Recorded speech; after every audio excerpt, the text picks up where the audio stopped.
Not all of King's books are great. Let me discuss some bad ones.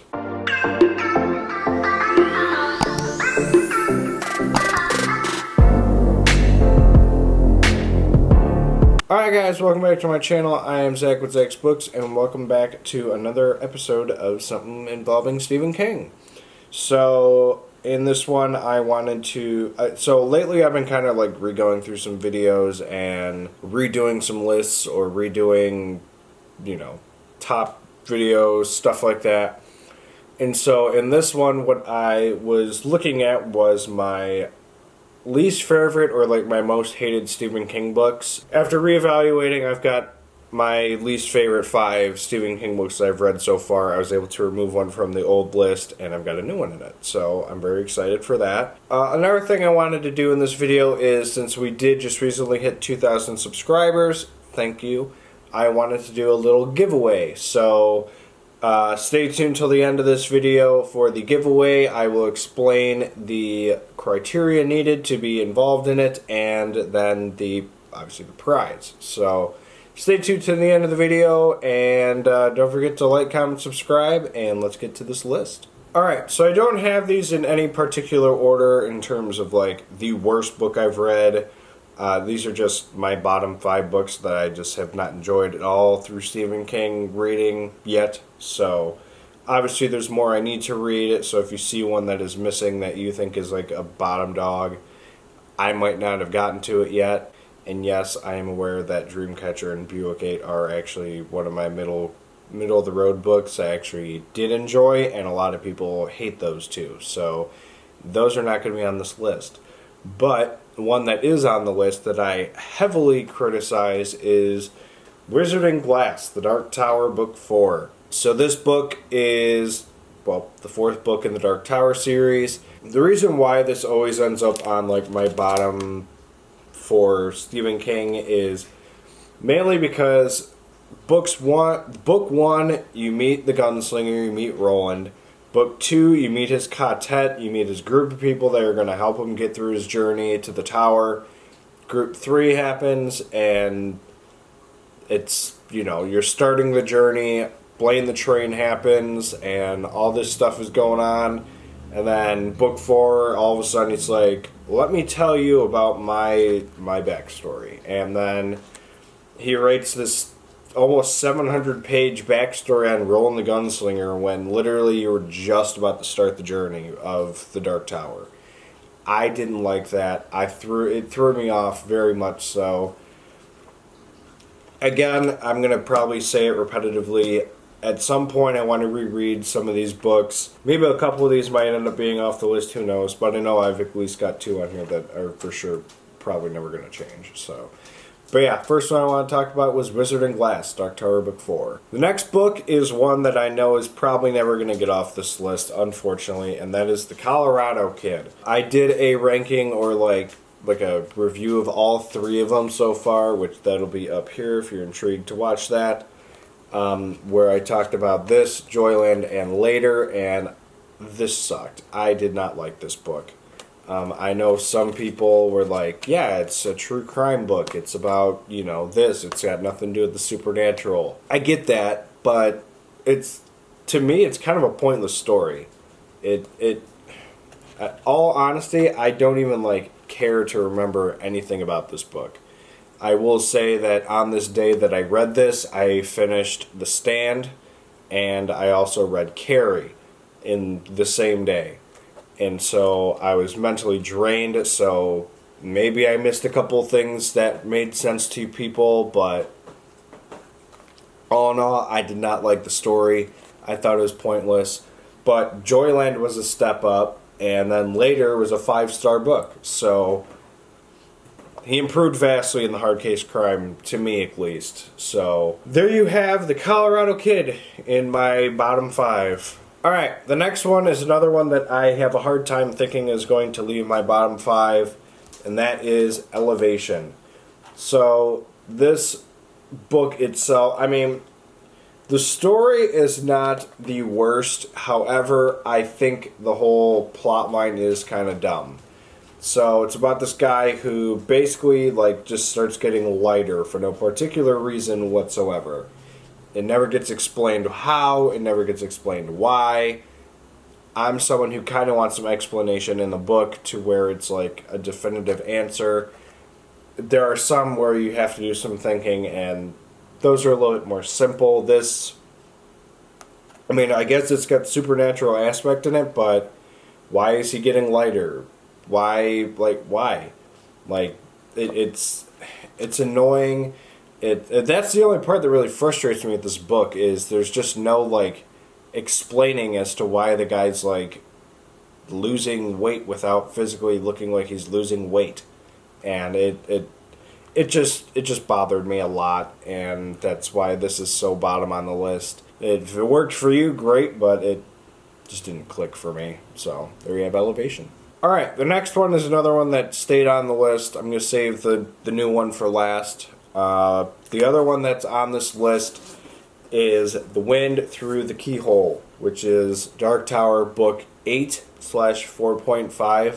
I had read, so in like the order that they like list them on online, this is 4.5. This is the one you should read after you read Wizard and Glass.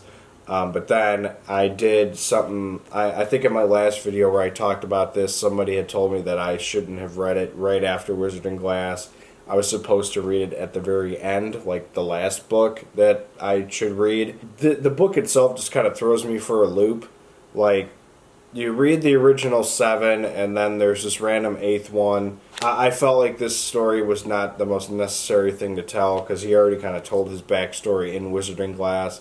There's a few key things in here that maybe he could have just pulled those out and added it to Wizard and Glass, or added it to Wolves of the Kala, or something like that. I don't know. I mean, the last book came out, I think, in 03, 04 or something like that.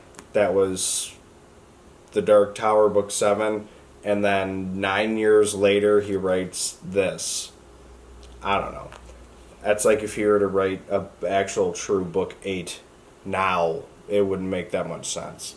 That's my thought. I didn't think it made sense to add it to the story after the story's already been done. So that's why I went through the Keyhole is in my bottom 5. Alright, so the book that has been cut from my list was The Regulators. After pondering it and thinking about it, and after reading Desperation, I wouldn't say grown a fondness to the book, but I kind of understand it a little bit better. So instead, I'm adding Cell. This book had such promise to it at the beginning, up until the middle, and it just collapsed big time. I was following the story. It's this big survival story. These two guys, this kid, they're all on their way to like try and figure out what's going on with this cell phone issue, why people are turning into zombies, and it's a great survival story. And then all of a sudden, I don't know what the hell happened. Suddenly there's like, they're advancing, there's like, they're upgrading, there's all this weird crap that starts happening like 2/3 into the book towards the last quarter of the book, and it just totally ruins the book. I know a lot of you, I got a feeling some of you guys might mention, well, From a Buick 8 does the same thing. Yeah, it does, but it still kind of works for the story, in my opinion. Where this, it's like this cool like survival story with some zombies, and it's from cell phones. And then all of a sudden it just turns into this stupid, like, more technological story that didn't make a whole lot of sense to me. But Cell, it ends up in my bottom 5. I'd probably say it's number 5. It's on the border. It's on the fence. So there you have Cell. Alright guys, so that was my bottom 5 Stephen King books of all time. I know my other one, a lot of you guys blasted me for why didn't I include this, why didn't I include that. Some of the books I haven't gotten to, and some of the ones that you guys hate, I've actually enjoyed so far. So, I've read 51 of them. I'm in the 50s, I think, now. So, maybe one day I'll get a ranking video done where I try and rank all of the ones I've read so far. But these ones just didn't click for me. They might click for you, and that's awesome. Everybody reads differently, but I don't know. I just didn't really enjoy these stories as much. So let's talk about the giveaway.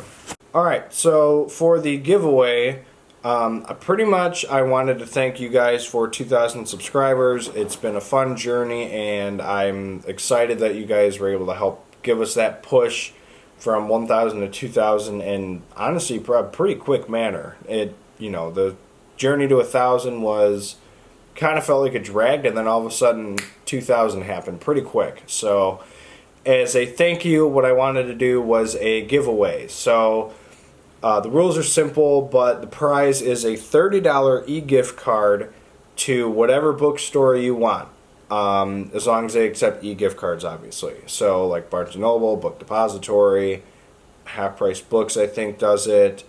Any place that you want that accepts an e-gift card in terms of a bookstore is all fair game. You just gotta let us know. So the qualifications are fairly simple. All you need to do is be subscribed to this channel, Zacks Books, and subscribe to the Zach and Danielle channel, which is the new vlogging channel that we launched the other day.